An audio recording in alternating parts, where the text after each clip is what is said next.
And now let's try and tune in to no good music from an undisclosed location somewhere in New Jersey. She don't give a crap about her bad reputation. He can't smile too much, right? Because he's trying to play saxophone. Yeah. And then there's a guy with a deep voice every once in a while going, yeah. That was his only job. And I was parking. I look up on a marquee, and there's my name. He looked like he was out of a horror movie, and he was thinking of something devious. I'm a rock and roll guy.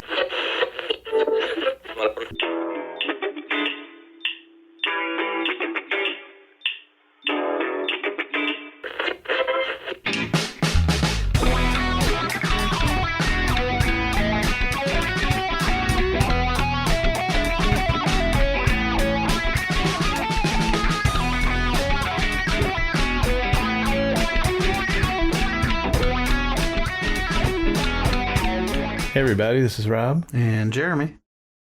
And we are here with show 55. And this is kind of a continuation of the last podcast, but on this one, we're going to be talking about our top 10 albums that we liked from last year. We have some other stuff too. We have new music books that have either, I think, come out last year or are coming out. We also have the top 10 selling vinyl of last year, which some in there might surprise you. And we will also compare the top 10 list from Paste Magazine, which we got our our 3 random albums from, if you listen to the last podcast, and we Pitchfork and Rolling Stone. So we'll compare all their top 10 lists to each other. First, we're going to try another beer. And this is the same brewery from the last podcast, Jack's Abbey, Farmington, Massachusetts. This is called Post Shift. We should be listening to some Post Malone. This would pair up with Post Malone. There you go. Bavarian style Pilsner.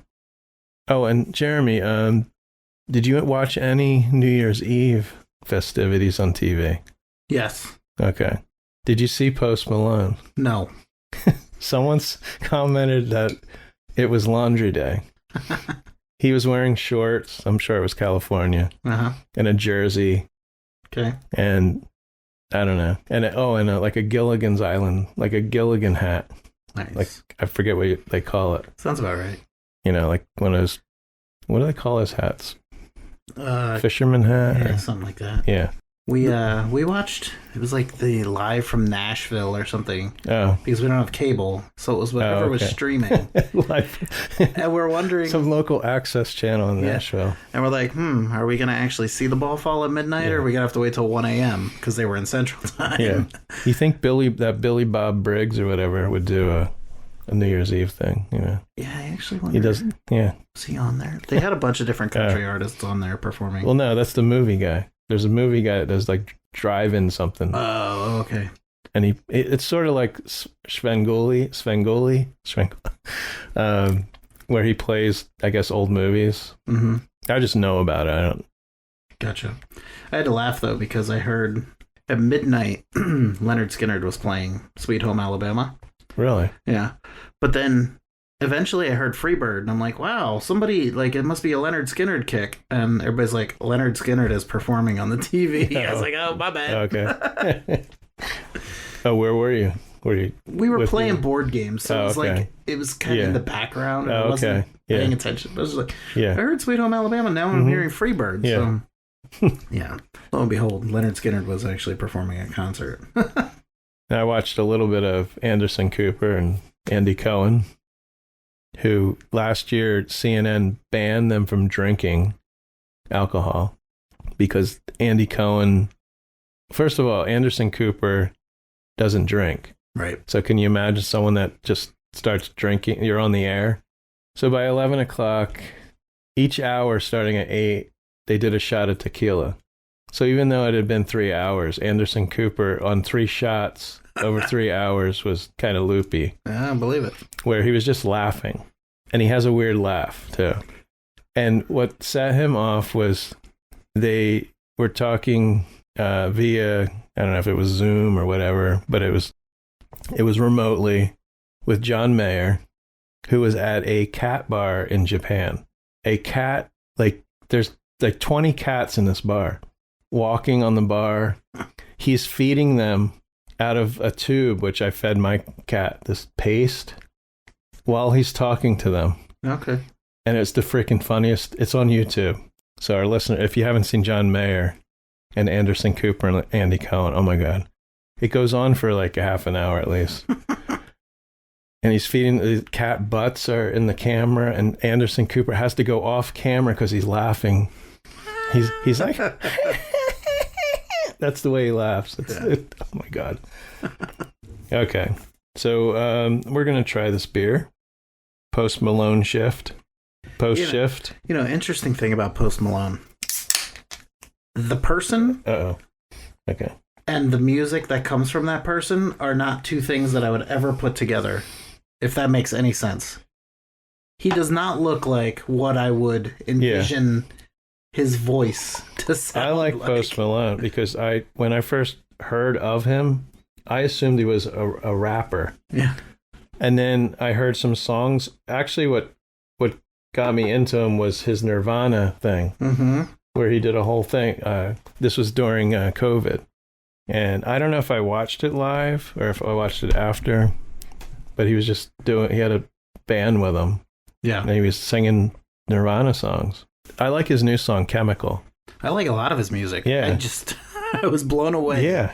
To hear his voice and then see what he actually looks like. And I think he's such a good person. I've never met him, but he gave some girl, I think little girl, his guitar. Mm-hmm.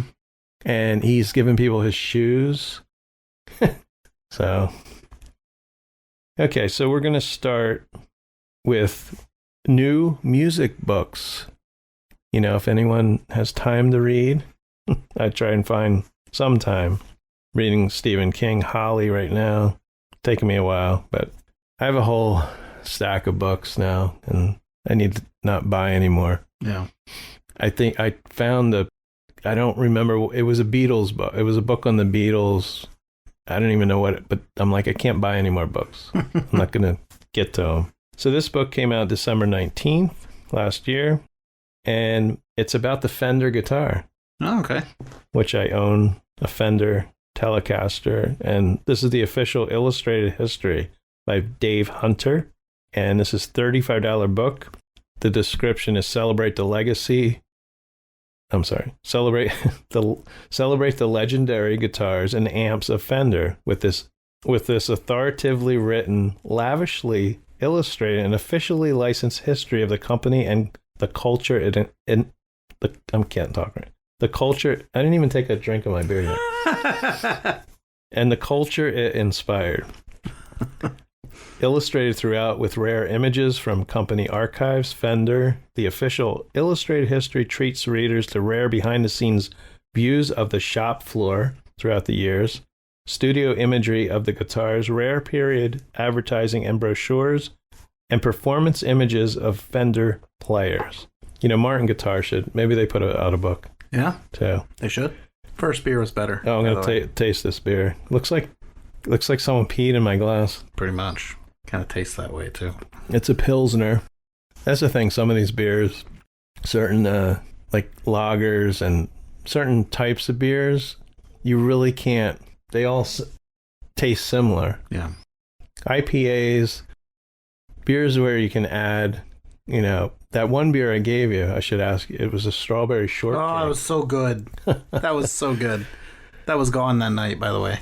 We were playing board games. I drank that. It didn't last long. Yeah, it's like a milkshake. Yes, it was. It was probably like a milkshake beer, which you just want to if you're thirsty, you're just going to... I could have gotten in trouble. 16 ouncer. Could have gotten in trouble drinking those. Yeah. I'm glad you only gave me one. Because I could have downed 10 of them.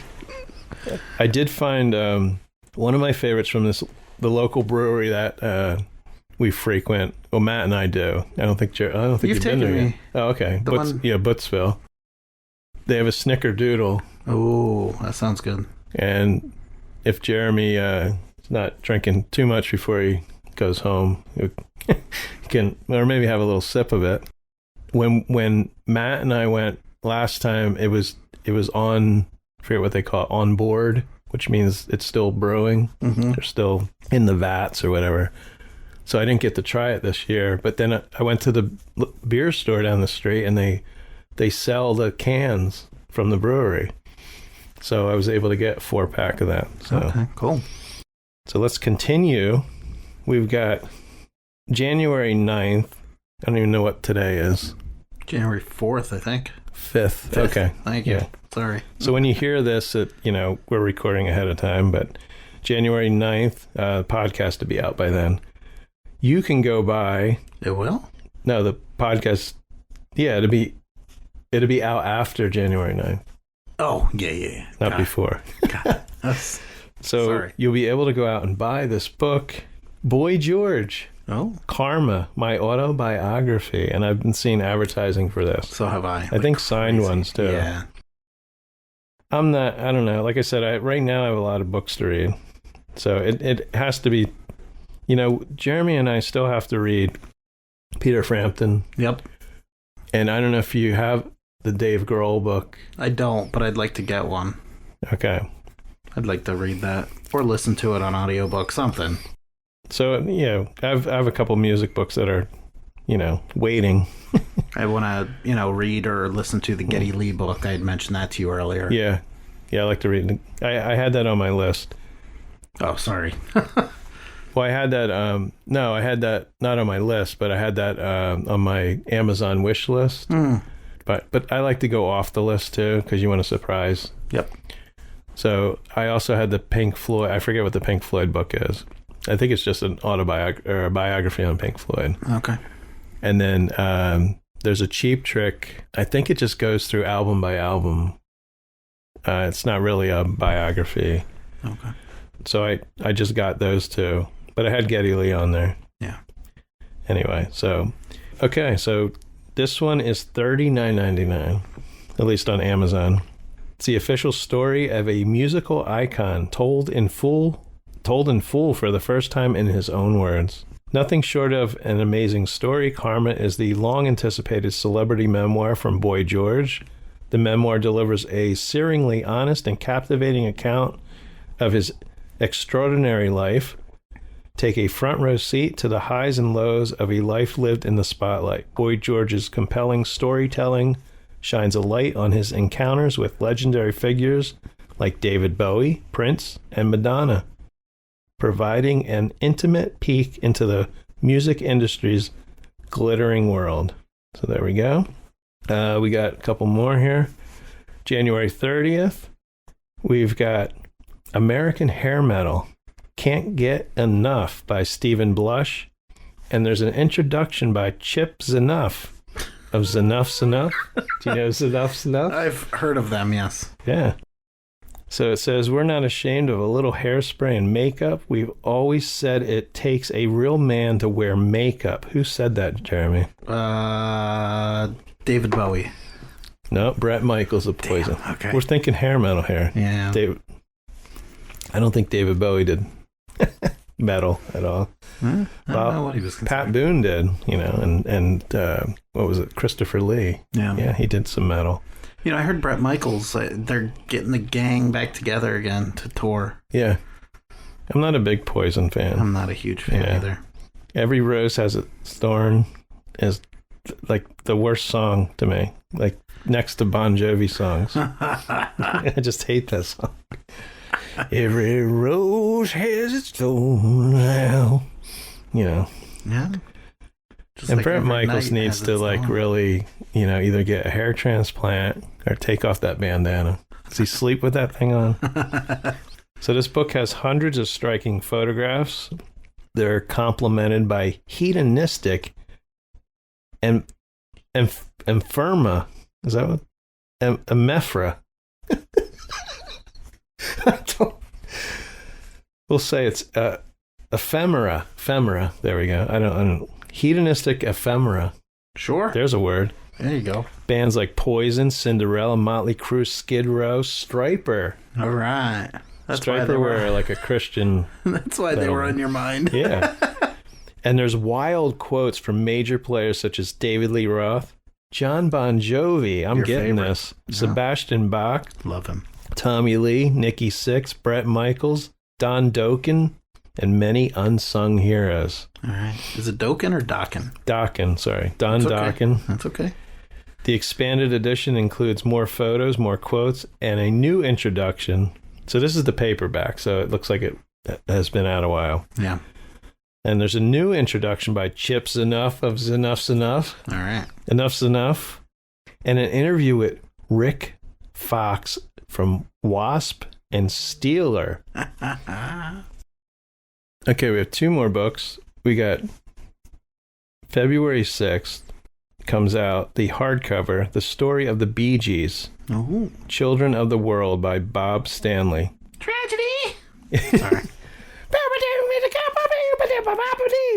So this book is $29.95. It's a dazzling biography of one of the best-selling bands of all time, told with brilliant insight by renowned pop music scholar Bob Stanley. The world is full of Bee Gees fans, Jeremy. Yet for a band of such renown, little is known about Barry. And I always called him Maurice, but his name's Morris. Morris and Robin Gibb. Oh, okay. People tend to have their favorite era of the Bee Gees' career. Now, mine is the Saturday Night Fever, believe it or not. That was the first album. I've mentioned it before. Do it. But many listeners are also conscious that there is more to uncover about the band. This book will provide the perfect solution by pulling together every fascinating strand to tell the story of a group with the imagination of the Beatles, the pop craft of ABBA, the drama of Fleetwood Mac, and the emotional heft of the Beach Boys. Okay. Beach Boys had a lot of heft, and I think it was all Mike Love. Yeah, for sure. Then we have, now I know you have never heard of this person or this band, but February 13th in paperback is Mia Zapata and the Gits. Okay. A true story of art, rock, and revolution by Steve Moriarty. Now, I was really into grunge. I still like grunge, but we're talking 1993, where the Gits singer was brutally assaulted and murdered. Oh, wow. By a stranger. Says they were on the verge of international rock stardom, and she had a band called the Gits. They're from Seattle. Shocker. Yeah. It wasn't like Pearl Jam, and there were a ton of bands that came out of Seattle in that same time frame. Now, she became a cause for women's rights activist, outraged by the brutal killing and lack of law enforcement support. I might actually, once I'm through my other books, might actually read this. I'm trying to recall who, I don't know if it was Joan Jett, or they were, I think, maybe on her label, record label. Wow. Or something. There was someone bigger involved, and maybe that's why I heard of them. So that's kind of a sad thing, but I don't know anything about the band or her, so this is probably a good, and I don't know if this came out before in, hardcover. Right. Because it's been a while since she passed away. And I think they did catch the guy. Good. Okay, so that does it for our books. Get reading. Before we go into our top 10 albums, we have a top 10 vinyl album sales list that I found. Then we're going to compare the top 10 album lists from Paste, Pitchfork, and Rolling Stone. So these are the top 10 album sales. Okay, number 10, I really don't know who this person is. Louis Capaldi, Broken by Desire to be Heavenly Sent. Okay. Okay. Yep. Number 9, Olivia Rodrigo, her second album, Guts. This is vinyl. Taylor Swift. Of course. Midnights was number 8. I love Taylor Swift. But here's a shocking one. But it was their 50th. If you've been listening and paying attention to albums turning 50, Pink Floyd, Dark Side of the Moon. Oh, okay. Was number 7. Okay. Now, this had to be like a reissue. It doesn't say 50th anniversary, but we got number 6, Blur, which I think I listened to their album. Okay. And it came up. The Ballad of Darren. Number 5, Fleetwood Mac, Rumors. Great album. But number 5 in vinyl sales. Was it Bill Clinton really put them on the map with that album? Well, he played the song, for his campaign. Yeah. I can't remember which song, but it was off of that album, I'm almost certain. And like all the, kids thought he was hip because he was listening to Fleetwood Mac. Anyway. Number 4, we have Taylor Swift. Yeah. Speak Now, Taylor's version. Okay. Number 3, we got Lana Del Rey. I've listened to this album. Did you know there's a tunnel under Ocean Boulevard? Oh, there is? Yeah. Okay. Really. Number 2, I love this album. And it's a really old band. The Rolling Stones. Oh, yeah. Hackney Diamonds. Okay. And number 1, who do you think number 1? Taylor Swift. Which album? The Red Album? I don't know. No. Okay. Well, the recent one. What was that called? I can't think of what 1989. Oh, okay. Taylor's version. Yeah. Which somehow I have. I don't remember buying it, but I have it. Didn't you buy a colored one? No, I didn't buy anything. I don't know. It just showed up here, and I'm like, oh, okay. I'll listen to this. No. Yeah, I do have the Aqua. You sent me a text, and I think there were 50 different colors. Yeah, and they were all limited for like 2 hours. But you sent me a text last week, and I couldn't help but laugh so hard. You're like, I've been drinking. I better not go on eBay. Yeah. I just laughed so I have hard. a problem if I have too many beers and I start buying. Like, the most famous thing was when I got, Jeremy and I both, you collect Funkos, right? Yeah. Well, we do a lot of pre-orders. Yeah. And we like to get them signed. I mean, anymore, I like to get them signed, not just to collect them. For sure. My friend Ken has, I don't know, he's got to have 200 Funkos all stacked up. Nice. So anyway, Funko comes in. I don't even remember ordering it. And I open it, and it's the Fonz. Hey. Yeah. Henry Winkler does do some autograph stuff, so. Yeah. But I literally don't remember buying it. That one, and you had a CD show up, too, that you were like, I don't remember ordering this. I forget what CD it was, but it was either Kelly Clarkson or Rick Springfield. I think it was Kelly Clarkson. There was a female that I wanted to say Katy Perry, but I knew that was wrong. Well, you pre-order these things so far in advance. Yep. And you forget what you order. Yep. For sure. Yeah. But yeah, I chuckled because I do that too. Especially when you find a deal, it's like, oh man, look, a vinyl for $4. Like, how can I pass it up? Mm-hmm. Of course. No, my problem is I'll go on eBay and an album I want I'm probably paying more than I should. That's the problem. Okay, so we're gonna compare the top 10 lists for Paste, Pitchfork, and Rolling Stone.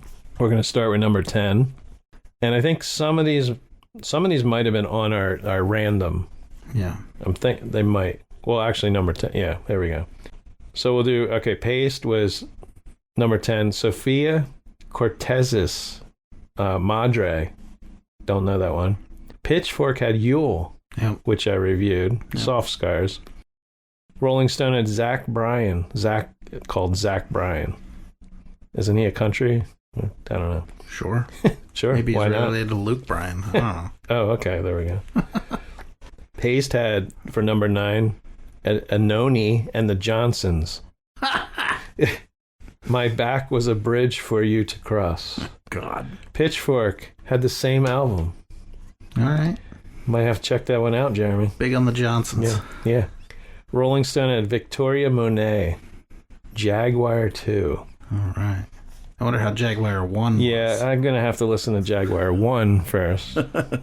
8, Paste had Mitski, The Land in Inhospitable, and So Are We. Okay. That's not a mispronunciation. There's a word missing in there somewhere.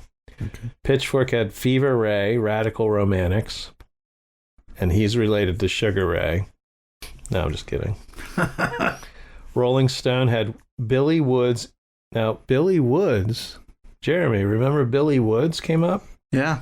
That was Arm & Hammer. Yeah, I was going to say, wasn't he's that on the rapper? Arm & Hammer's album. Yeah. And we got Kenny Segal. I don't know if he was on the album, called Maps. Okay. Was that Steven Seagal's kid? Yeah. Okay, Yeah. perfect. We like to give out misinformation sometimes. No, we don't. Oh. 7, Paste. Little Rain. I Killed Your Dog. Sounds great. Pitchfork had Amare. Amarae. Fountain Baby. Amare. Fountain Baby. Okay. Rolling Stone had Mitski. Sounds familiar. Yeah.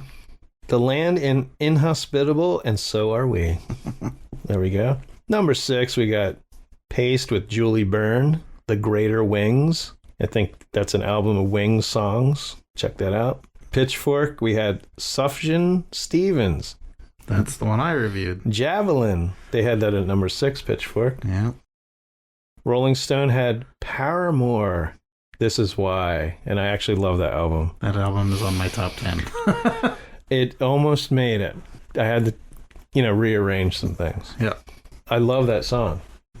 I played it the other day. Yeah. It's about, I can't, staying in the house. Mm-hmm. This is why I don't go out. And we got number 5, Paste with Rat Boys, The Window. Okay. Pitchfork had Nourished by Time with Erotic Probiotic 2. Now, 1 was really good, if I recall. Rolling Stone had Olivia Rodrigo, Guts, Okay. her second album.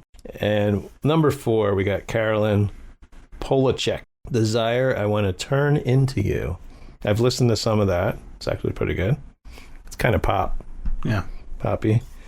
Pitchfork, Wednesday, from the Addams Family. No. Rat Saw God. Saw, S-A-W. Rat Saw.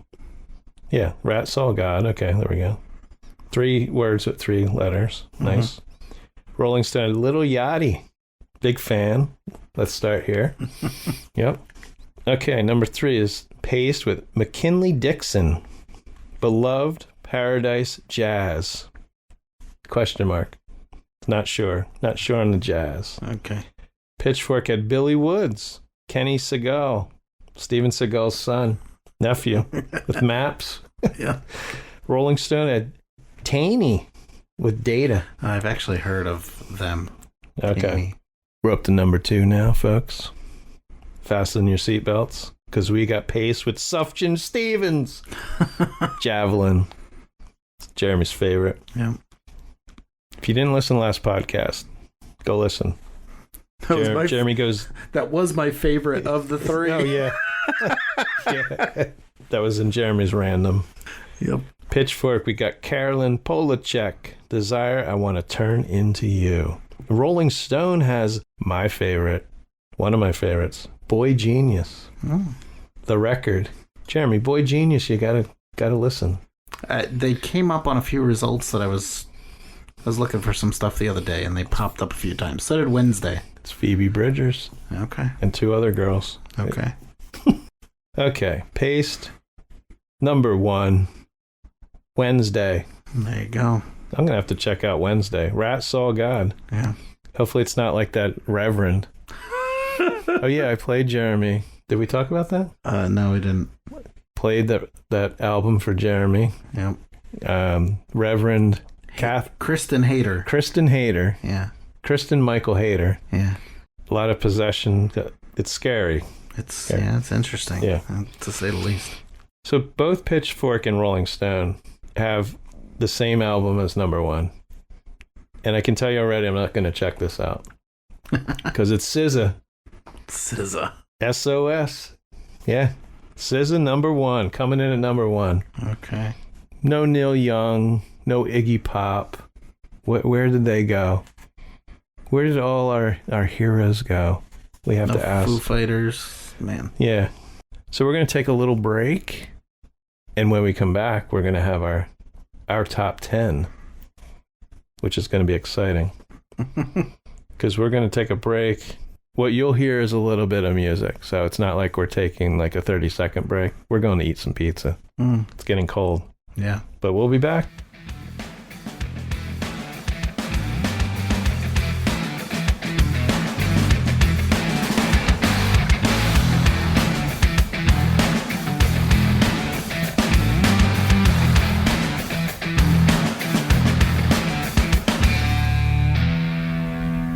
We are back, and we are going to tell you about our top 10 albums last year. All right. I don't know if you want me to go first. Sure. Okay. So my number 10 is Neil Young. Before and after? Yeah. That's my number 10 as well. Oh, okay. I expected that we'd have some duplicates. I didn't know we were going to match on the first one, but that's funny. So Neil Young is not young anymore, by the way. No. He's 78. Yeah.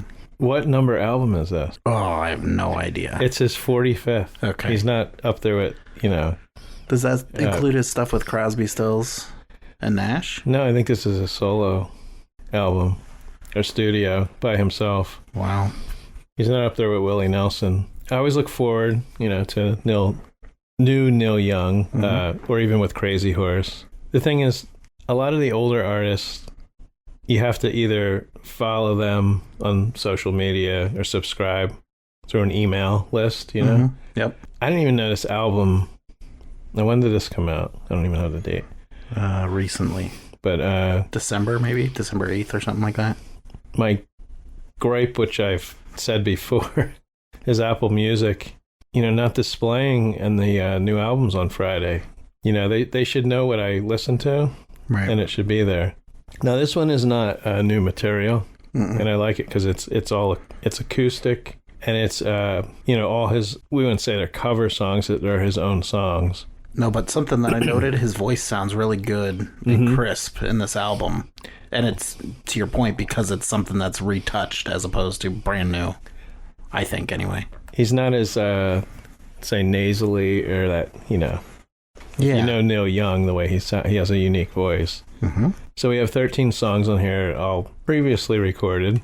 That's a mellow album. Now, I told Jeremy and Kristen I was driving there to meet them for lunch, and I was listening to the first song, which I'm the Ocean, which even with Neil, the longer songs it's not like you're dreading, you just want it to end. Right. Because he's a storyteller, Yep. And he conjures up some great imagery and kind of has a soothing voice. So I'm driving down the road, listening to Neil Young, and no lie, there's a guy on the shoulder of the road on a horse, wearing a cowboy hat. He's trotting in place with the horse. There you go. I mean, it was like I was in a Neil Young video or something. So we have, 13 tracks. The album is almost 48 minutes long. We have I'm the Ocean off of Mirrorball, Home Fires from Neil Young Archives Volume 2, which I assume was a new song at the time they added. Burned from Buffalo Springfield. That one is early Buffalo Springfield.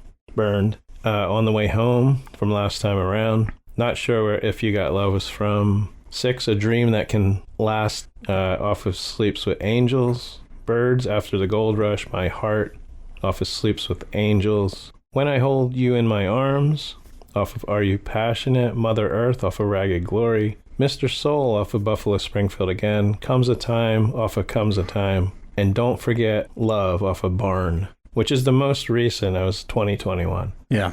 I don't really have any favorites. I didn't note. I just like the album as a whole. I don't know if you had any favorites, Jeremy? Or... Yeah, I had one. I mean, the whole album, obviously, I like, but I did enjoy, oh my God, One More Dream or something like that. A Dream That Can Last? Yeah, A Dream That Can Last. It was just before Birds. Yeah. Yeah. I don't know why. That was a catchy tune that I enjoyed. I'm looking at the wrong thing. That's why I exited out of that when you had the same. I closed out of my notes and when you had the same thing. I was like, holy crap. What are the odds? So I don't know how much more to say about it. Yeah. So I guess I'll jump to number 9 then. Okay. I don't know if you like this band, but I fell in love with them from their first album. Greta Van Fleet released Starcatcher last year. And for the listeners, if you've never heard of Greta Van Fleet, they sound a lot like Led Zeppelin. And I'm a big Led Zeppelin fan, but they're like really young. I don't want to say kids, but they're like young guys. They're probably in their mid-20s, like 26, 27. And I mean, they are like, tickets to concerts are insane because Rich is a big fan and I wanted to take him. And the cheapest seats I could find were like $250 a piece. I'm like, Jesus, for that price, I want to see AC/DC or, U2 or something. This album, we got a tease to it because it didn't come out until July. But they released the first single in April, which was Meeting the Master. They released their second single in May, which was Sacred the Thread. And then 2 more singles came out in June, Farewell for Now and The Falling Sky. So you got a good taste of this album before it was actually released. Yeah. Which I always like that. It brings me back to, when we were younger listening to stuff on the radio. You got that... that teaser song that they wanted to get out there.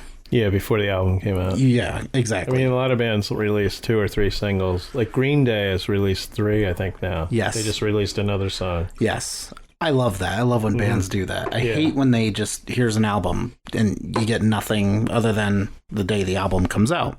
This was out July 21st, 2023. It debuted at number 8 on the U.S. Billboard 200. So, I mean, it was already up there. There was 4 singles released, but there was 10 songs in total, 42 minutes and 47 seconds.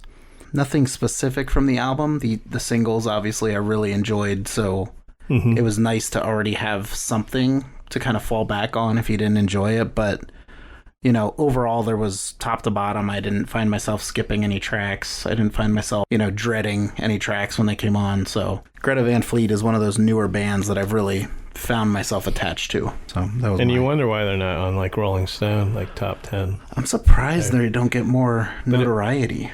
But we only noted the top 10, so they could have been number 11. There you go. They could still be in there. That's true. I've listened to them, but that's another band I can't listen to too much of. I do think he sounds a little bit like Robert Plant, but I never really got into them completely. Yeah, I have to say. I probably listened to a couple songs off the new album, or when they came out. So my number 9 is Miley Cyrus. Okay. Who I've grown to like over, I don't know, the last 4 years, 5. It was after she got through her Wrecking Ball stage and got a little bit more mature. A lot better songwriting, I have to say. More personal.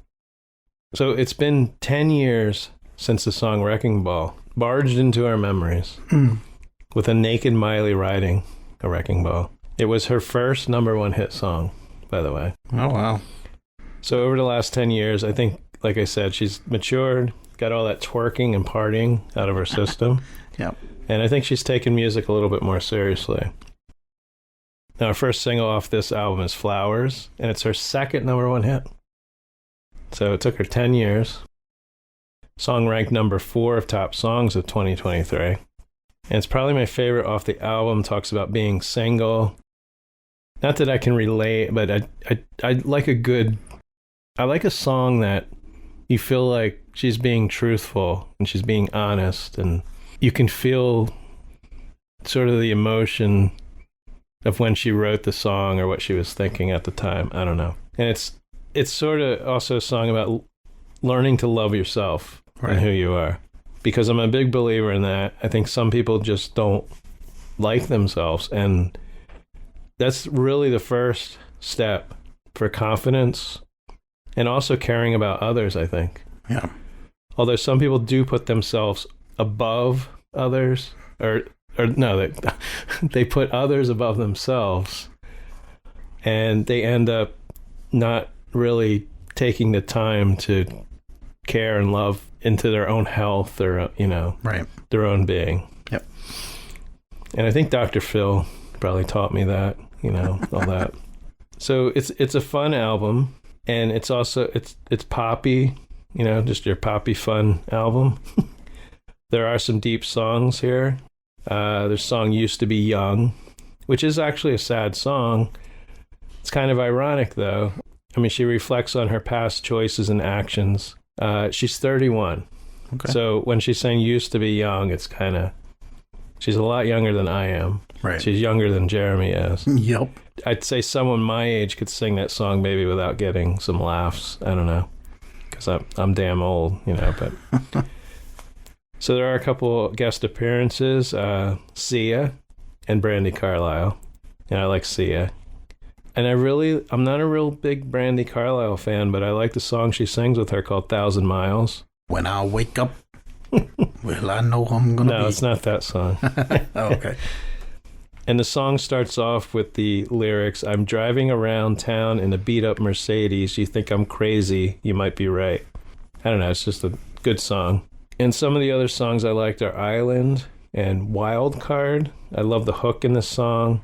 Song about not being satisfied with anything or anyone, and also Jaded. Now, not all the songs on this album are great. Right. Because even though I have this at number 9, I still like the album, but I like Sia, but the song she does with her, I don't like. And also the song Handstand. Actually, the song with Sia is called Muddy, did I just say that? Muddy Feet. No.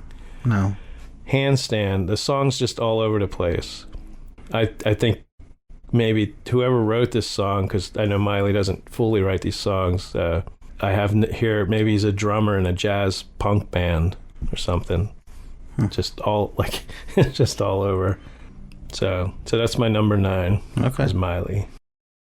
Number 8, I wouldn't be surprised if this is on your list somewhere too. Peter Gabriel, I/O, or I/O is the name of the album. It's his first album of new original material in over 21 years. It has 12 songs, and ironically, I just talked about how I like to hear singles before the albums get released. Every single song was released as a single before the album was released. Oh, okay. Which is really weird to me. Mm-hmm. But he released one in January, one in February, one in March, April, May, June, July, 2 in August, 1 in September, 1 in October, 1 in November. The album came out in December. I'm probably guilty of my list being, artists that I've always been a fan of, and now they're releasing music. So I think about that too. So there might be some tendencies where you're there. a little biased and maybe not go too much past what you're used to. Your comfort zone, yeah. Now that album, I mean, I don't know if I should talk with you or when I get to it, because I have it at number 2. Nice. I simply love this album. Yeah. No, I mean, feel free to jump in, because I had nothing but good things to say about it. Every song brought me back to Genesis in a sense. Mm-hmm. Way back for Peter Gabriel when he was with Phil Collins, and his voice is phenomenal on this album. It has not changed. His voice is soothing to listen to. Mm-hmm. And this album is, I guess I'll talk about it, because then when we get to 2, you'll just tell me your 2. Okay. I have here all the songs are a work of art. Reflections on technology, taking over our lives, mortality, even the court system, religion, you name it. Each song has its own message. I think it's a very inspirational, thought-provoking album. What people need to get back to with music is actually, like with Apple Music, I know I keep plugging Apple Music, but that's what I listen to. But you can actually go on and read most songs, you can read the lyrics. So it's kind of old school. Listen to the song and look at the lyrics. Most people, not most people, but some people will they might not hear exactly what the person's saying. It gives it a clear vision. Right. I think. Yep. I think this is lyrically brilliant. Like I said, there's no difference in his voice with age. He's 73. Now, this is only his 10th studio album. You got Willie Nelson. He's probably got 70. He has 70 some albums. Right. Oh. Now, I thought it was weird. There's 3 different versions of this album. I listened to the inside mix. Do you know this, Jeremy? There's also the bright side and the dark side mix. I did not know that. Now, I compared some of the songs, and I don't hear a difference. I really don't. Yeah. Unless, I didn't compare them side by side, listening to both. But now Brian Eno's on this. He's on about half of the songs. Now, he co-founded Roxy Music, and he worked with a ton of artists like Bowie and U2, Brian Eno. So I have a couple songs that I like. Number 3, Playing for Time.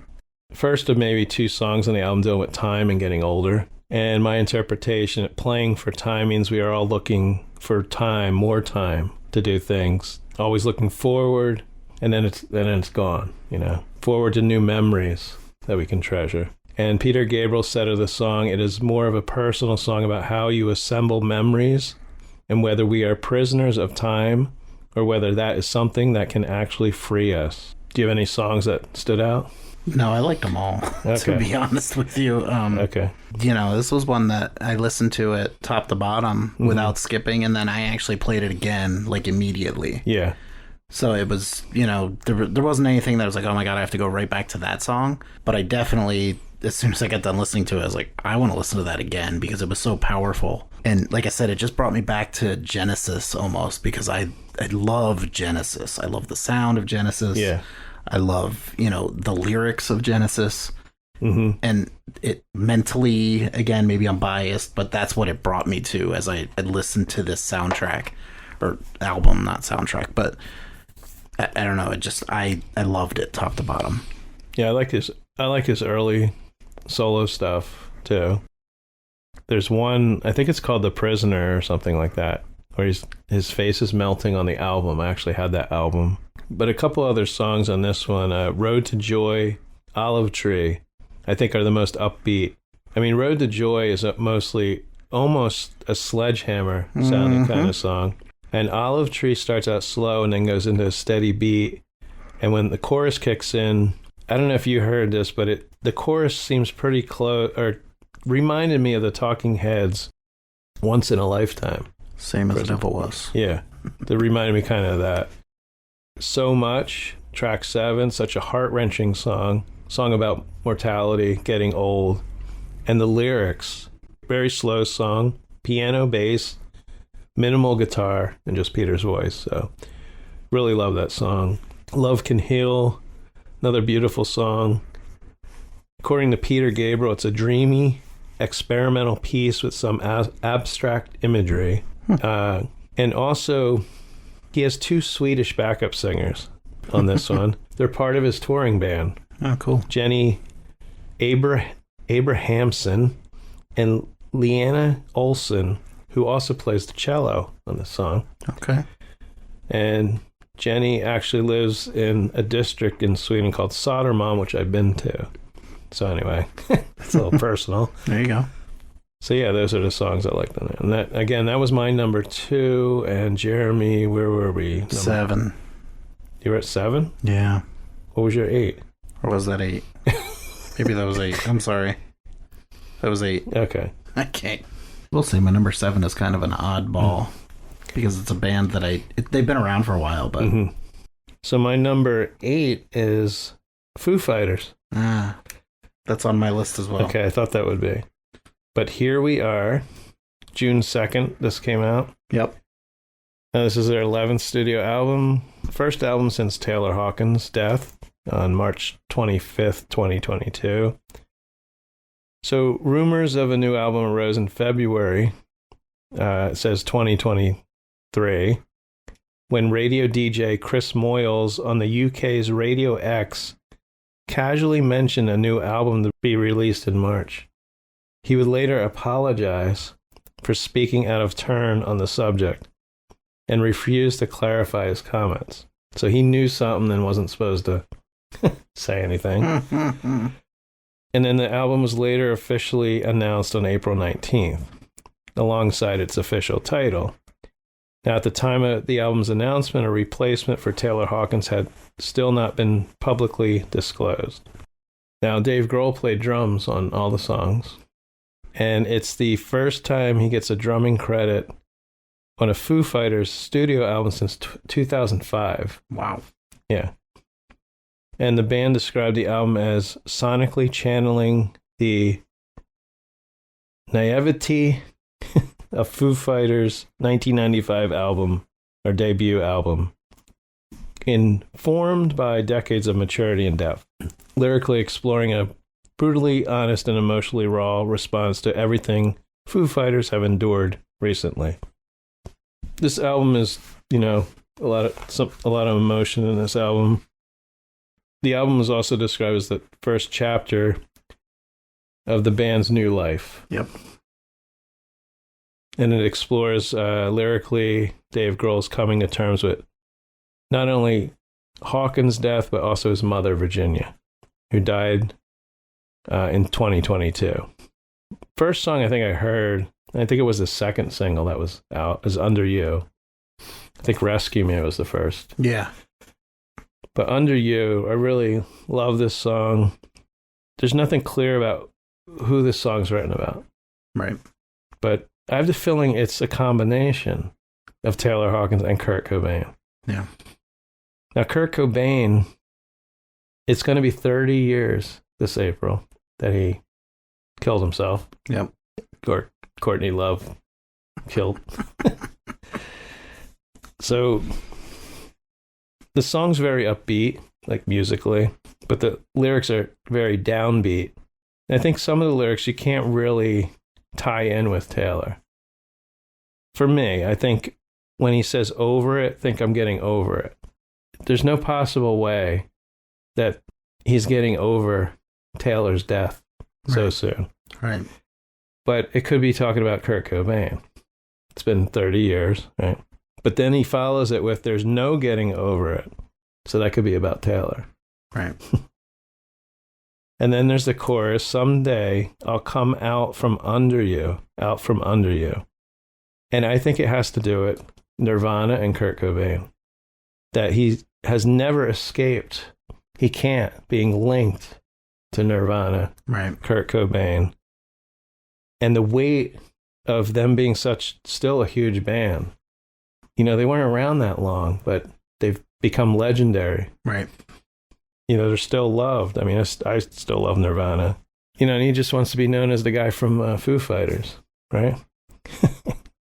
So then there's the first song, Rescued.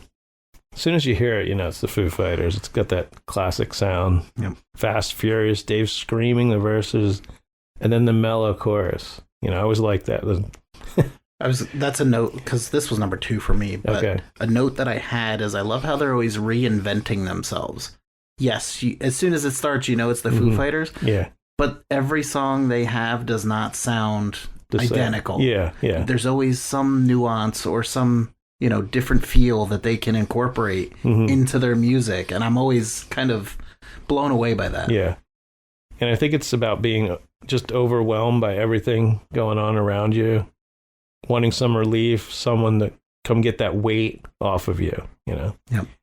Now, the other song I really liked is the last song called Rest. I like that song too. Kind of reminded me of something maybe the Chili Peppers would do. Like maybe they get Flea to sing it or something. I don't know. Mm-hmm. It is such a sad song. You can rest now. You will be safe now. Life is just a game of luck. Now, what's incredible or phenomenal about this song, it starts out as an acoustic song. It's very somber. Mm-hmm. But at the 2-minute and 40 mark, it just blows up with loud guitars, drums. Yep. And it kind of scares you, if you're not paying attention. No, it's almost like there's 2 songs in one. Yeah, yeah. And I think it's one of the best closing songs on an album, next to the Beatles, The End, which was on Abbey Road. Mm-hmm. Now, The End on the Beatles was kind of officially the last song. There was a hidden track after it, which was like 20 seconds or something. But that was your number 2. Mm-hmm. Peter Gabriel was my number 2. Yeah, so what are the odds? Yeah. So was that it for Foo Fighters? Anything else you wanted to touch on? No, that's all. Okay. So number 7. So this is a band, they've been around for a while, but I can't say I was like a big fan or anything. And I stumbled upon this album. I didn't even know this is part of a trilogy. But anyway, the band is Queens of the Stone Age, and the album is In Times New Roman. And it was released June 16th, 2023. They released 2 singles before the album came out, Emotion Sickness and Carnivore. There's a song Paper Machete that I also really enjoyed. I found that, as I said, this was part of a trilogy.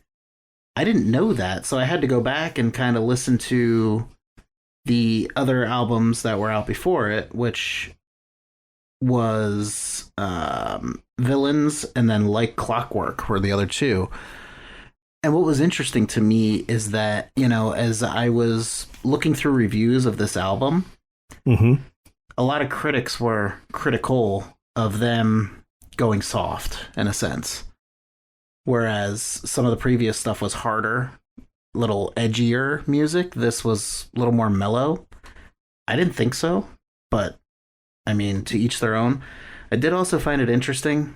The genres listed: alternative rock, hard rock, stoner rock. Uh-huh. Have you ever heard of stoner rock before? No. Okay, yeah, me either. 47 minutes and 37 seconds long. I guess you smoke a little marijuana while you listen. Yeah, I guess so. Metacritic gave it an 80 out of 100, so really good score there. There's 10 songs. Only one song goes really long. It's the last song on the album, which is over 9 minutes, and it's a little too long for one song over and over again. But the other 9 songs I really enjoyed. I would say, as I said, Paper Machete really stuck out to me. That was the second song. I found myself kind of going back to that. It reminded me, I mean, I don't want to say the beat was like a Razor's Edge, but it kind of had that feel to it. But this is a band that, I didn't know a lot about, so now I actually want to go and check them out, because this is their 8th studio release. I heard of them when they first came out, because they had a song that was probably on MTV. Right. And all I know is the lead singer, guitarist, looks like he's 7 foot tall. He just looks a lot taller than the other guys. Nice. Yeah. So that was it for me for number 7. Well, this one I know is not on your list. And it's an instrumental album. Oh, jeez. It's Jeff Coffin. And Jeff Coffin is the saxophone player for Dave Matthews. Okay. And it's called Coffin, Perlson, Krause. Because those are the 3 people on this album. I've been a fan of Jeff Coffin for a while. And I haven't seen Dave Matthews in a long time. But I've seen Jeff Coffin. It was the Caravan tour that Dave Matthews did. He only did 3 shows. It was a year where Dave Matthews claimed, I'm not touring this year. Well, that could never happen. So he came up with these 3-day festivals. And this one was in Atlantic City. And they had 3 stages. And he was the headliner each night. But during the day, afternoon, there were other bands on the other stages. And if anyone from the Dave Matthews Band had another band, they performed. So Jeff Coffin performed on a small stage. I got to meet Jeff. And at the time, he actually kind of looked like me, because I just had the little scruff on my chin. Anyway, Coffin, Perlson, and Krause is the brainchild of 3 virtuosic musical masters. Renowned saxophonist Jeff Coffin, accomplished drummer Jordan Perlson, bass legend Victor Krause. It's a 9-track debut of all original music. It says a thrilling sonic odyssey that showcases undeniable musicianship and boundless artistic expression. I didn't write that, by the way. So they started playing back in 2020. They came together by chance when they met on a gig. The connection among the trio was evident instantly. And let's see.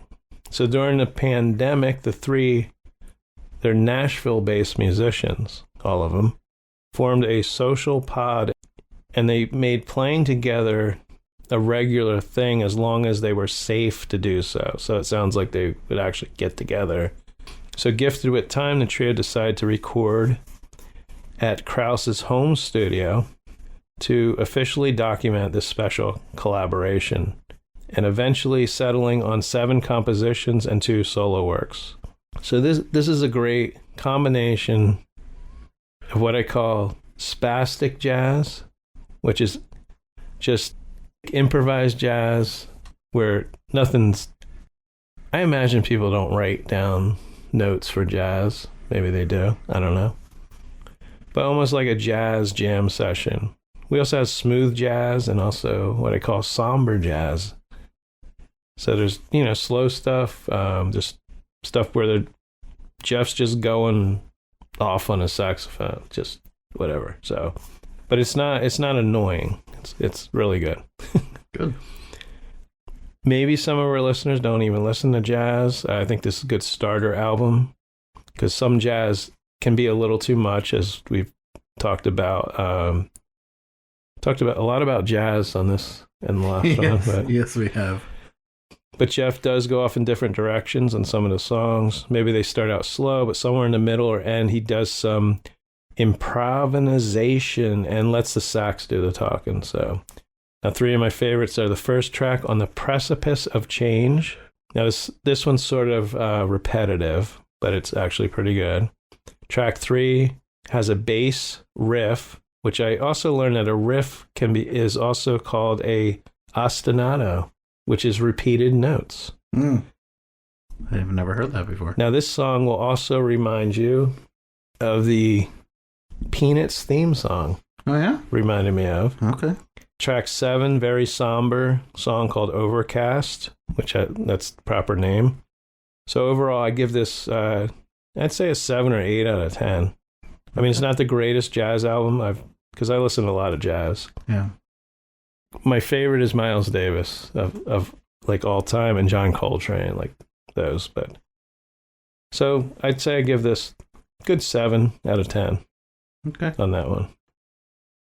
Number 6, you might yell at me because this one's kind of cheating a little bit, but I know Bon Jovi didn't have a new album out.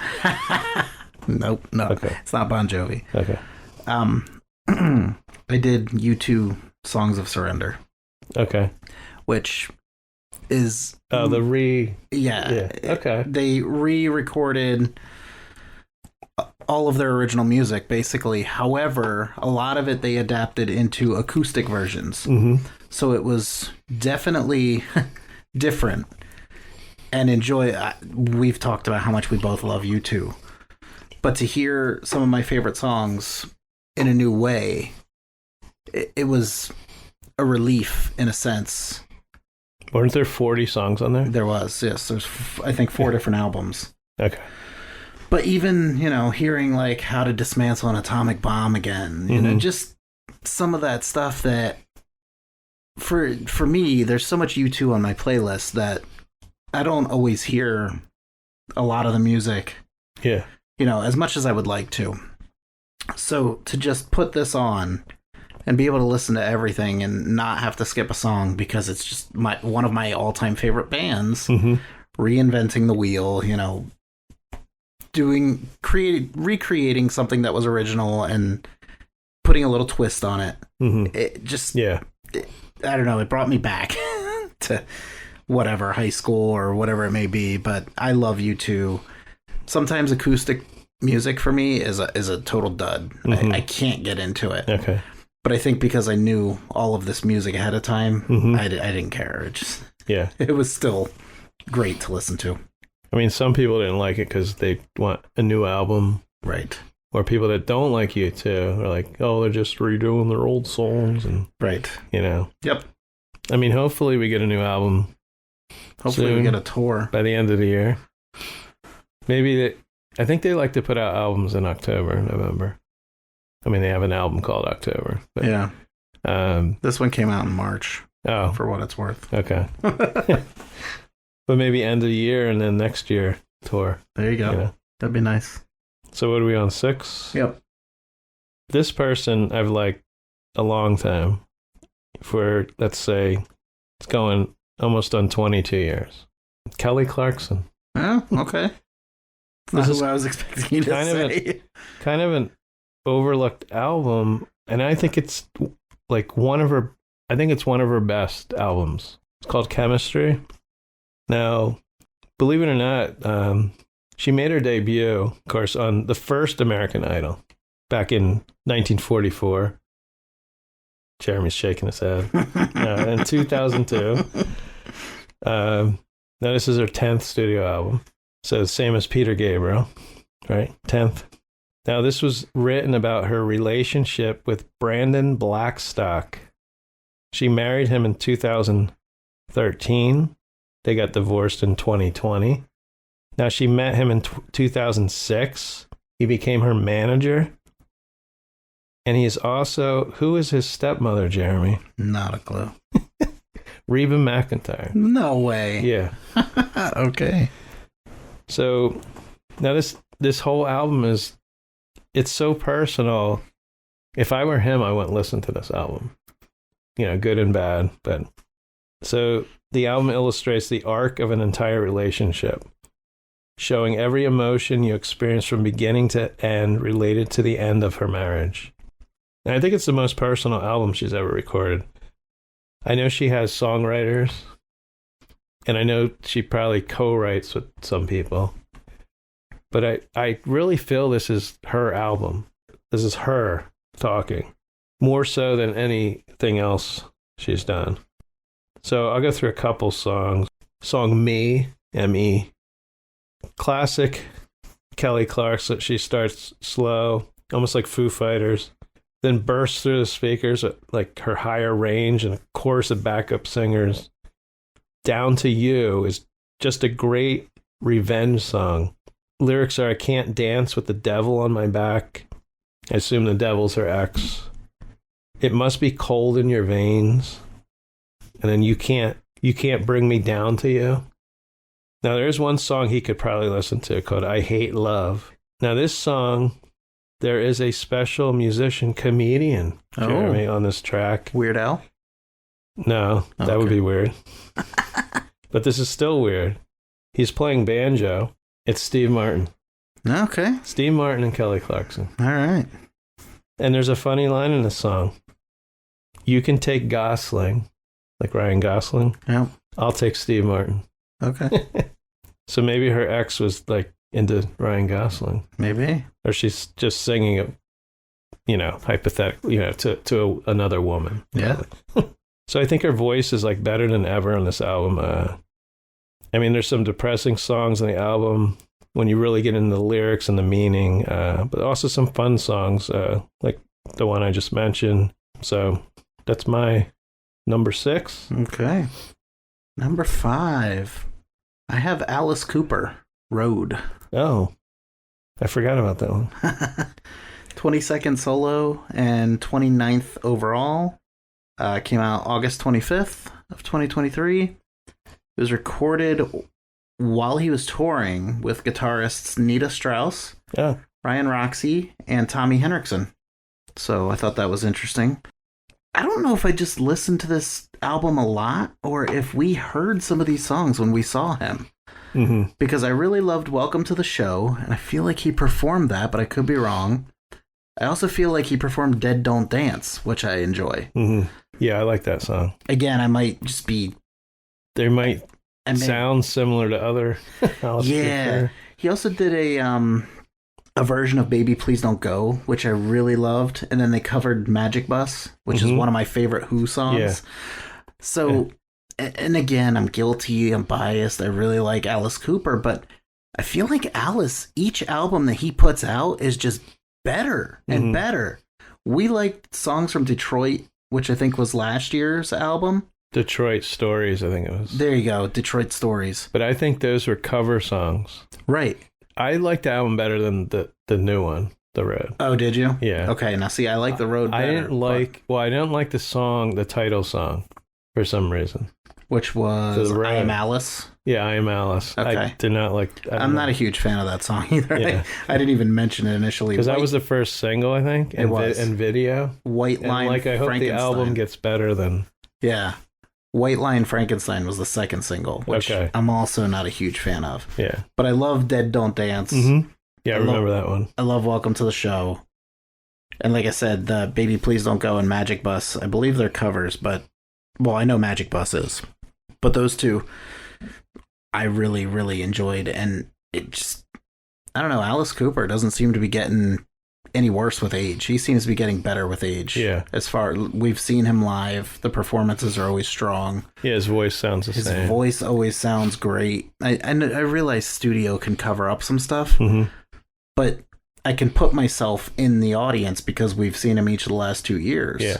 And he doesn't need the studio. Did you just meet Alice in person? I did. Yeah. Yes, at Monster Mania. That was in October. Mm-hmm. Awesome experience. So that was my number 5. I always liked his voice, and he doesn't have a great vocal range. I think a lot of singers, when they're younger, like Kelly Clarkson, when she's like 80, is she going to be able to hit those high notes? That's the thing. Right. I mean, look at Axl Rose, which I think is a forced voice. Yeah. I mean, he doesn't talk like that. I mean, Alice kind of sounds like he talks a little bit.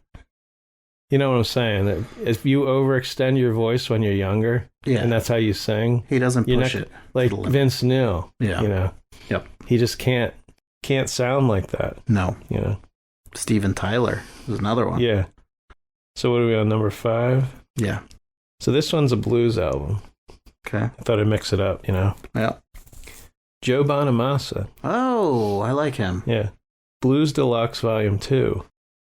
Now, believe it or not, I mean, I love blues music too. B.B. King, Buddy Guy. I never really got into Joe, but I started following him probably a couple of years ago. Mm-hmm. You know, I've never really heard a lot of his songs. So now I'd say I'm a Joe Bonamassa fan. I have to go back and listen to some of his, you know, other stuff. I always had this feeling about Joe Bonamassa. He always looked to me like he was, it's hard to say, like without really knowing his music, but that he was trying too much to be that blues guy. Mm-hmm. You know, like even John Mayer has grown on me. You know, he didn't start out blues, but now he is. Right.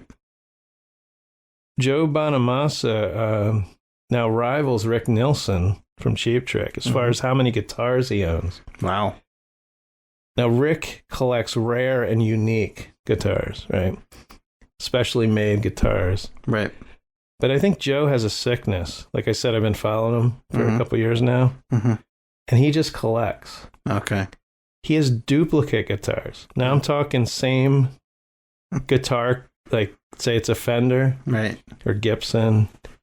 Same exact guitar, same exact color. Oh, wow.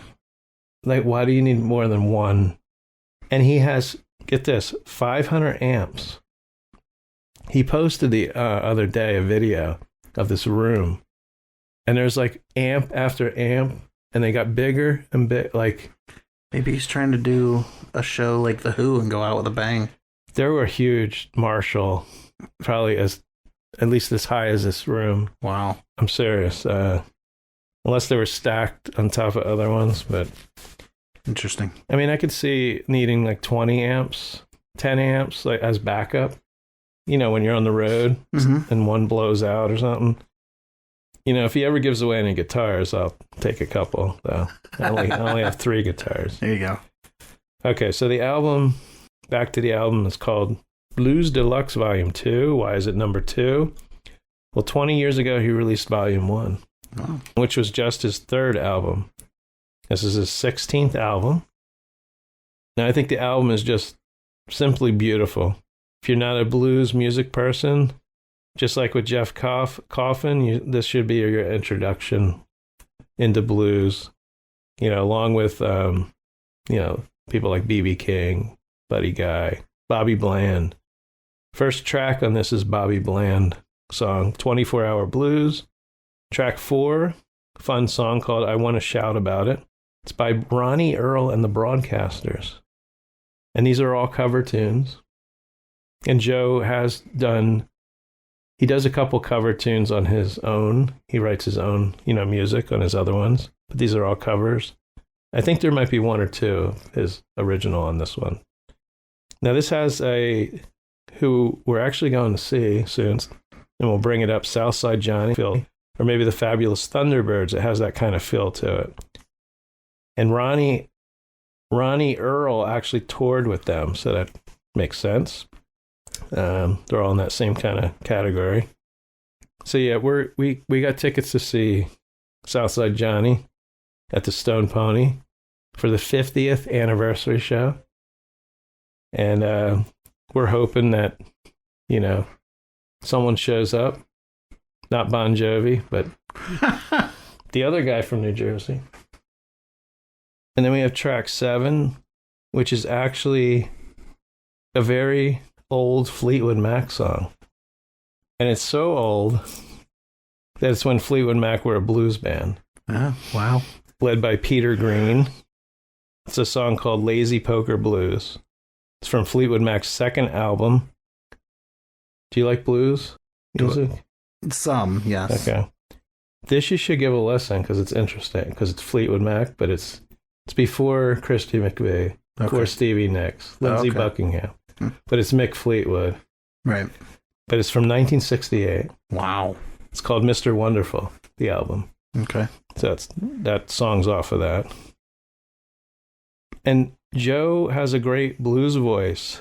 I didn't even know, I might have listened to him sooner, but, first impressions, I shouldn't have, whenever I saw him or what he looked like, I should have given him a listen. So, yeah. So that was my number 5. All right. Number 4. This is the one you said just barely missed your top 10 list. Paramore. Mm-hmm. This is why. It is their 6th studio album. And Paramore, actually, this was their first album in 6 years. Okay. Paramore is listed as like a punk, pop, alternative rock band, but they, to me, just bring it. They are powerful. Their lead singer has a voice that is, unbelievable. Evanescence is something that kind of, to me, is a comparison. The first single that was released was This Is Why, which I loved that single, so it was one of those that, okay, they got me with the hook. Yeah. With the, the tease. Yeah. Yes. And I was like, all right, I'll give this album a shot. And holy crap, man, this album, I think there was only one song that I wasn't a big fan of, which was Big Man, Little Dignity. Mm-hmm. But other than that, I loved You First. I love Figure 8. I love Thick Skull. Running Out of Time was a good song. The album's only 36 minutes, too, so it's an easy listen. Yeah. And it's, it's not too hard. Like, it's not a hard rock, heavy metal, but it's harder than a classic rock or, like, I don't know, Blink 182 is coming up on my list. It's harder than that. And it's enjoyable. Yeah, they're kind of edgy. Yeah. But they're not over the top. They're not, they don't have to curse to get their point across. Mm-hmm. It's just good, loud music that isn't over the top. This actually, I know I have it here at 4, but this was like on the verge of, I could have easily moved it up a couple of spots. Mm-hmm. And it's probably once again my bias because I'm not a big Paramore fan by any stretch of the imagination. No, I'm not either, and I like that album. I decided to give it a listen. And it's one of those that I actually went out and bought the album. I enjoyed it so much to keep it in my, my vehicle that does play CDs. Yeah. Because my newer car does not. But I don't know what else there really was to say. This came out in February. It's actually hard to believe it was that long ago because I've still listened to it recently and feel like it still holds up even nearly a year later. I just heard that they wiped their social media. Really?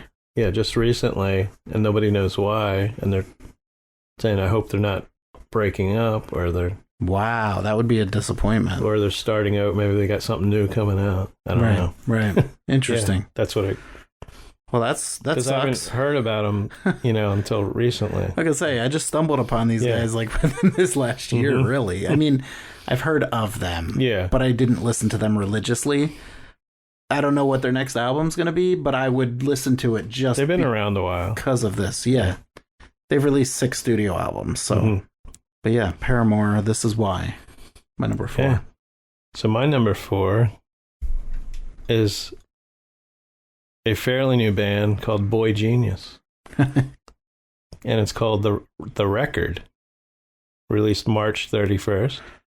And this album peaked at number 4 in the US.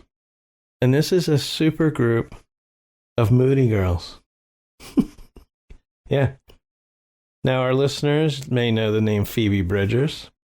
I'd say she's the most famous. She is the most famous of the three. There's three girls. Two other girls you may have heard me mention before. Lucy Dacus.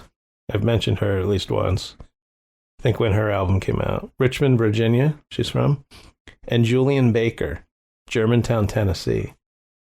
And Phoebe is from California. So you have California, Virginia, Tennessee. Now, I truly believe, with the exception of the first song on this album, could have been a Phoebe Bridgers album. Even though I think some of the songs are written by some of the other girls, too. Mm-hmm. Now, this is their second album, but it's their first full length. They did put out an EP in 2018. But somehow this got a lot of attention. I remember they were on Saturday Night Live. And when I mentioned them, like nobody's heard of them. It's weird. But you know what? Nobody heard of Billie Eilish at all. And I was like, you need to check her out. You need to, Yep. So Bridgers called the formation of the group kind of an accident. Each of the members became fans of each other's work and then became friends. Both Dacus and Bridgers had opened for Julian Baker on separate tours in 2016. So they all ran in similar circles. They were young, up-and-coming performers navigating the indie scene. So the three became close and shared their frustrations of constantly being compared to each other as women in rock, despite their considerably different musical styles. So I don't know if they'd like me calling them a moody girl supergroup. But. So Dacus has commented the idea of women in music should not be remarkable whatsoever. Bridgers added, it's not a genre. So each has spoken on the tendency of music industry to pit women against each other. And the group was formed in part to reject this idea. And they said, I hope people see the three of us and know there isn't competition. You don't have to compete with your contemporaries. You can make something good with people you admire. So let's talk about the album. It's called The Record. The album is up for 5 Grammy Awards. Now, Phoebe has been nominated 4 times, but she did not win. That was in 2020. Now, the album starts out with a cappella song. So you get to hear each of the girls' voices as they are without being enhanced, and probably a good introduction to the band, although they're all singing together. Okay, so here's some of the songs that I enjoyed are number 3, Emily, I'm Sorry. It's Phoebe Bridgers singing this one. Now, the first 2 songs are, let's see, before we get into the third song, the first song, you have all 3 of them singing, and the second one is Julian Baker. But it's weird with Phoebe Bridgers, I think she has to double up her voice or something. I don't know. It doesn't sound as raw as the other 2 girls' voices for some reason. Interesting. Especially on this song. So then we have number 5 is Cool About It, and you have all 3 of them. And I like this song because it's a song where they all switch vocals.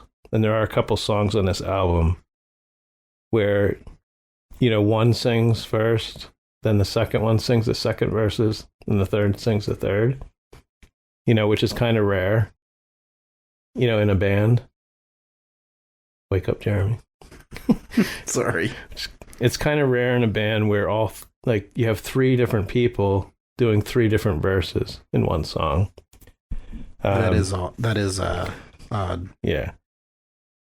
I really like this song because and they also, in the liner notes, they thank Paul Simon for his inspiration, and it does sound similar to The Boxer. I love that song. Yeah. You can hear it kind of go into that, but then go a different notes, but you can kind of hear they use some of the same, melody. Now, number 6, that's my favorite song, Not Strong Enough. reminds me, I've mentioned before, Throwing Muses, The Sundays, that type of 80s alternative. Just an incredible song where they again switch vocals. You got, let's see, least favorite song is Revolution Zero. I don't know, the song just rambles on a little bit. And I'm kind of surprised because Phoebe Bridgers is singing this. But she kind of mumbles on this. I don't know, this song is not good. Number 8 is Leonard Cohen. Decent song. I like the lyrics, especially the line, I might like you less now that you know me so well. So here's a person she maybe told too much to. Right. And now she doesn't like him as much because he knows too much about her. Number 9, Satanist. That's a good song. Good driving guitar riff. Upbeat. And the last song is Letter to an Old Poet, which could very well, out of any of these songs, be on a Phoebe Bridgers album. I get the feeling that the songs where one sang and the others didn't, I get the feeling they might have wrote that song. Because they're all songwriters. Okay. I think the songs where all 3 of them sang, maybe they collaborated on. I don't know. I'm not sure on that one. So I looked at the one last thing here. This is a set list from September, and it looks like they performed every song on this album. Cool. And also others. I think there's a break in the show where Lucy does one of her songs, Julian does one of hers, and Phoebe does one of her songs from their solo albums. So that was my, what was that, number 4? Yep. That was my number 4. All right. Number 3. We have tickets to see this group in May. Mammoth? Yep. Okay. Mammoth 2. Second studio album that was released by Mammoth Wolfgang Van Halen, of course, son of the late, great Eddie Van Halen. As was the same in the first album, he did all the writing, vocals, instruments, everything like that. For the longest time, I think it was Apple, only had Another Celebration at the End of the World and I'm All Right to listen to. And I listened to those so many times that I actually skipped them by the time I got the album. Yeah. They're good songs, but I just had kind of gotten over them. Now, there is 10 songs on the album, 48 minutes long. It's kind of a continuation of the first album. Have you heard the second one or no? Yeah. Okay. I probably listened to it once. Okay. So, interestingly enough, I did have a little additional information on this one. So, Wolfgang started working on this in September of 2022. When starting up these sessions, it was difficult for him because it was the first time that his father wasn't around to jam with him. Because even though the first album didn't release until 2021, they actually completed it in 2018, most of the songs. Okay. So his dad was always with him. Yeah. And this was kind of the first time that his dad wasn't there. But because he had already had a feel for the music that they produced, he kind of stuck with that. What I found most interesting, many of the songs are themed around his grief around his dad in the second album. Oh, wow. Okay. He said, people think in the first album that I was mourning my dad with some of the songs. Yeah. He said, but it wasn't true because they had worked on them together before his passing. Yeah, he was still around when. Yeah. So the second album is a lot more of mourning his father and continuing the sound that they had already created in, Mammoth 1, but then incorporating some of those emotions and feelings into the music of number 2. So I thought that was really interesting. I fell in love with Wolfgang Van Halen immediately after the first album came out. I put it on, I played it, I couldn't even tell you, hundreds of times easily in the car. And we went to see him live and blown away. And I was a fan from that first album, but then when he put on a good performance live, I was locked in, hook, line, and sinker. We're going to see him again right around my birthday, actually. I can't wait. But as soon as this album came out, I had to have it. And I've played this one several times as well because it's just top to bottom. Yeah, I got to listen more to that one. I think I only listened once. Yeah. And maybe read the lyrics. Yeah. And hopefully when we saw him, he only had the one album out, so he played all of his songs from that album, but hopefully they'll incorporate both this time, I would think. I'm hoping they don't just play all of the second album, because I'd still like to hear some stuff from the first one, too. So, I mean, we'll see what happens. I'm not going to complain either way, but looking forward to that. And this album, it was number 3 on my list. That was the furthest I could put it down. I wanted to put it higher, but I really loved the Foo Fighters album that we already covered. Yeah. And then my number 1 album I'll get into, when we get there. But yeah, because we covered 2. Correct. Okay.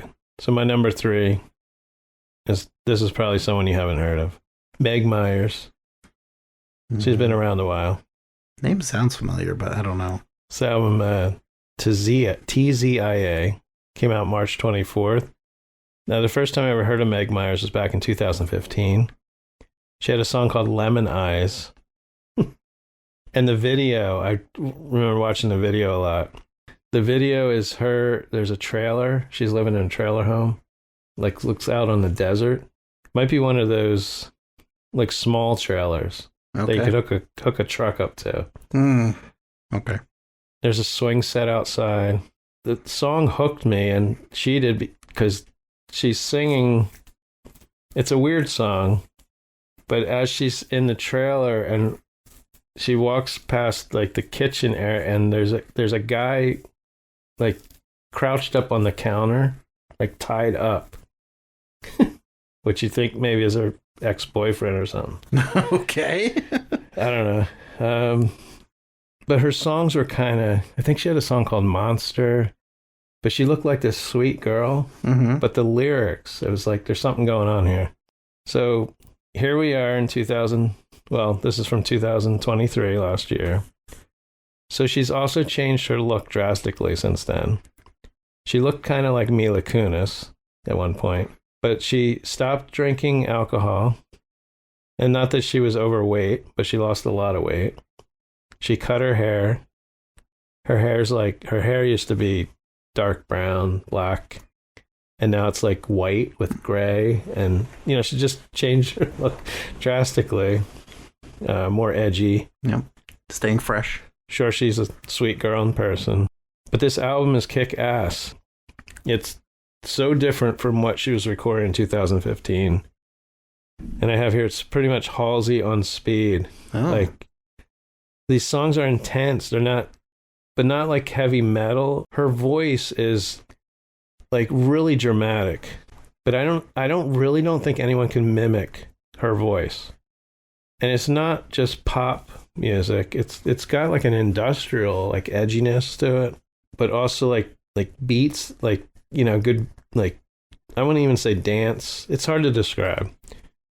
I have here, it's musically verging on like 9 Inch Nails, but wow, maybe dance 9 Inch Nails or something. Okay. But her voice is a combination of Halsey, Kate Bush, and Sinead O'Connor. Okay. Some songs to check out are A New Society. Now her voice, kind of an evil tint to it on this one, like an evil Sinead O'Connor.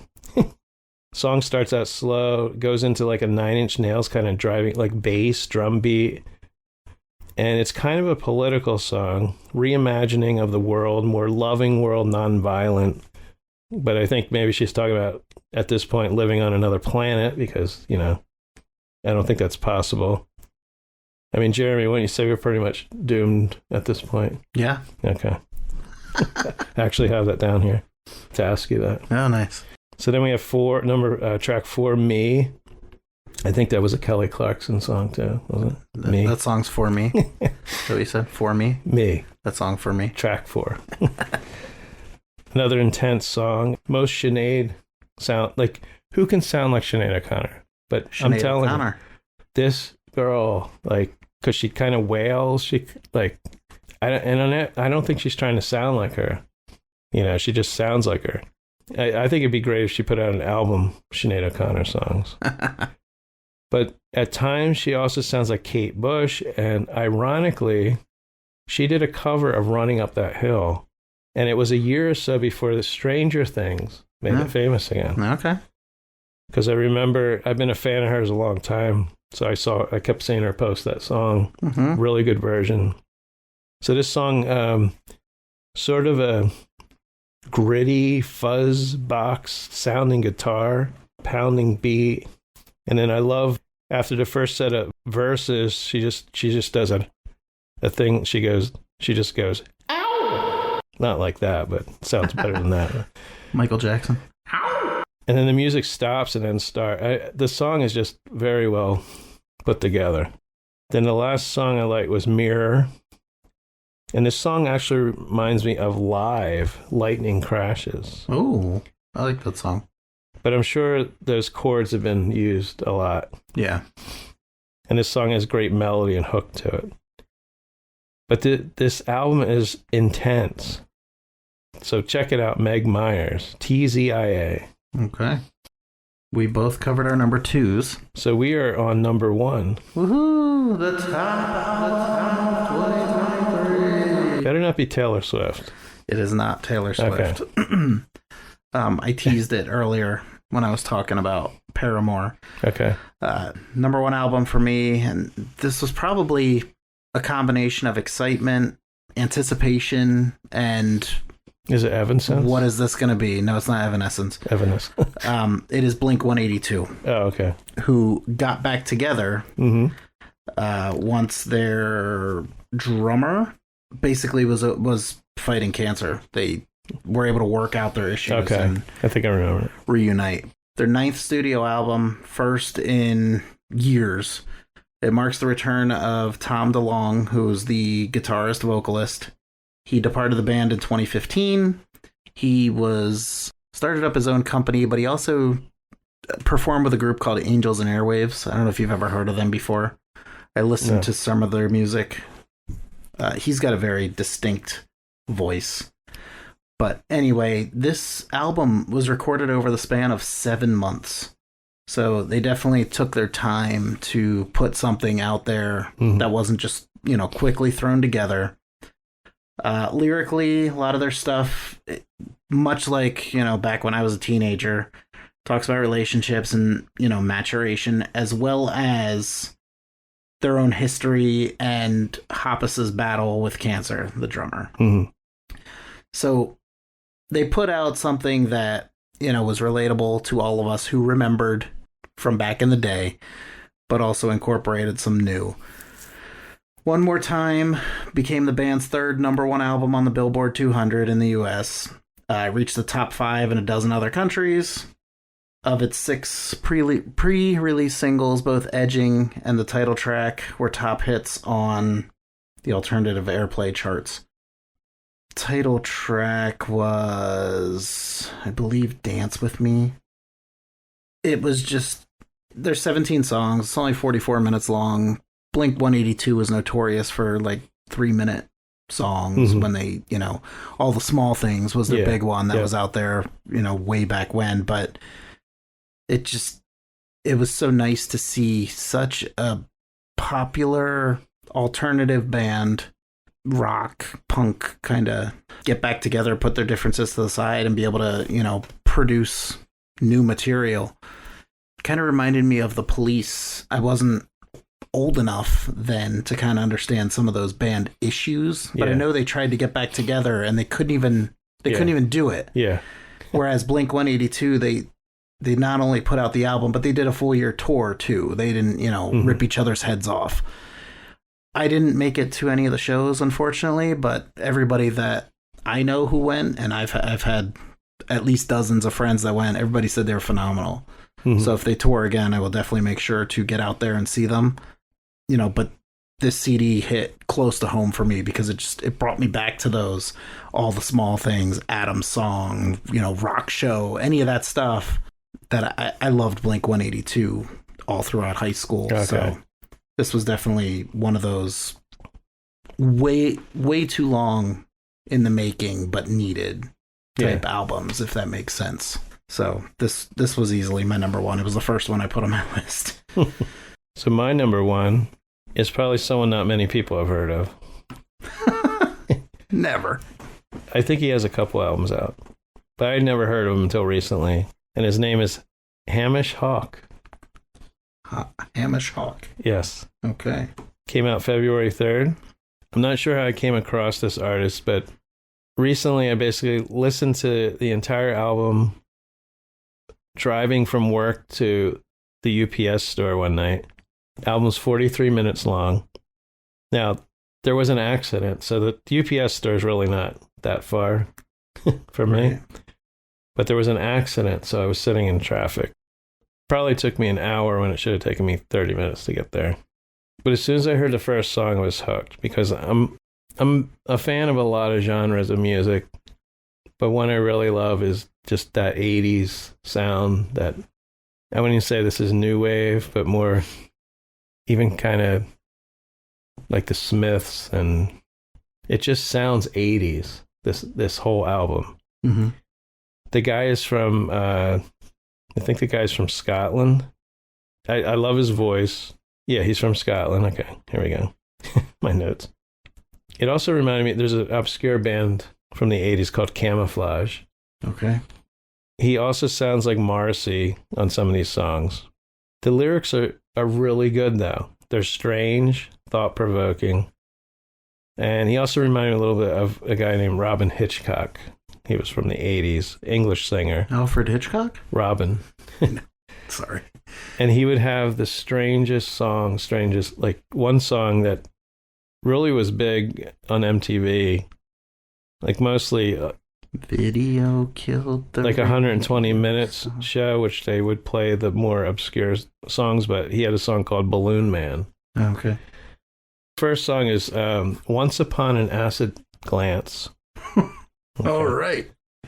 Is this considered stoner rock? Acid rock? I think that's the name of the album. I don't know why I don't have the name of the album here. Okay.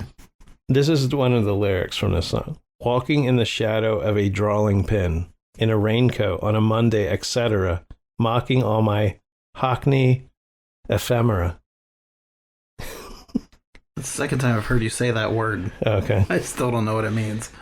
So it sounds like he comes off kind of pompous, with the lyrics. But once you get into the song, I don't know. It's really a lot of words put together. I don't even know if they have any meaning. Okay. You can interpret it any way you want. Yep. And he even has a song about Elvis. Elvis look-alike shadows. And this sounds like a Smith song. The vocals, the music. Now here's some of the lyrics. I saw the King of Kings, He was looking at me. I don't know what he was thinking, but I think I saw him winking at me. I like he's thinking of me. He was risen from the tomb. We're drinking in the jungle room. It's just him and me. Don't know what I've been drinking, but I swear I saw him winking. Nice. Yeah. Do they rhyme like winking and drinking, or does it actually? Yeah, but it's drawn out, so it's not like I said it. Okay. Yeah. But I couldn't find a bad song on the album. I don't know why this album. I really don't know why this album isn't on like other lists or in the top 10. I'm serious. It's that good. What is it again? Hamish Hawk. Hamish Hawk. Okay. And it's I gotta check this one out. If you got it at number 1, I gotta give it a listen. You probably won't like it. So a couple other songs, Rest and Veneers. There's a girl singing on this song with him called Samantha Crane. It's a really sweet sounding song with him and her singing back and forth together. Angel Numbers, great visual lyrics. Now I did check out this Samantha Crane because I'm like, oh, this song, I really like this song. I like the way, I like her voice. And I found the song, I don't even know if I could find more than one song by her, but it was a version of Time After Time by Cyndi Lauper, and it was awful. Okay. So that's all I have to go on by her. So that's my number 1. Okay. And I think that does it. That does it. So everyone, thanks for listening to our top 10 from last year. And hopefully there'll be, some good music this year. But we'll telling you about. If you want to email us, we're at nogoodmusicpodcast@gmail.com. And also check out Jeremy's podcast, HorrorCon Lounge. Yes. Horror movies, talk about horror conventions, interviews. I try to talk about music too when I can on there. But yeah, we both mention each other on each other. So, but if you're in the horror movies, autograph shows, check it out. And they also have some really good interviews with some people from the horror genre. So remember, folks, turn off that TV and turn up the music.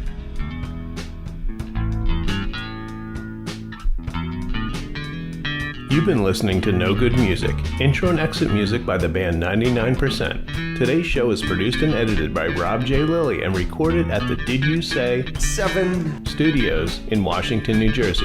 You can find No Good Music on Apple Podcasts, Podbean, Spotify, Pandora, and almost anywhere you listen to podcasts.